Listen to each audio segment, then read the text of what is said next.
Toto je po 10 rokoch prezidentská kampaň, ktorá sa vracia do toho štandardu, ktorý sme tu poznali od začiatku tohto storočia, respektíve od roku 1999, keď za prezidentov kandidovali ľudia, ktorí mali normálnu plnohodnotnú politickú prax.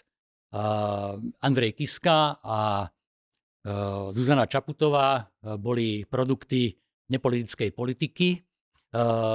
Prišli kandidovať s príbehom, že pretože som nebol alebo nebola v politike, tak budem lepší prezident, ako keby som pochádzal z politiky.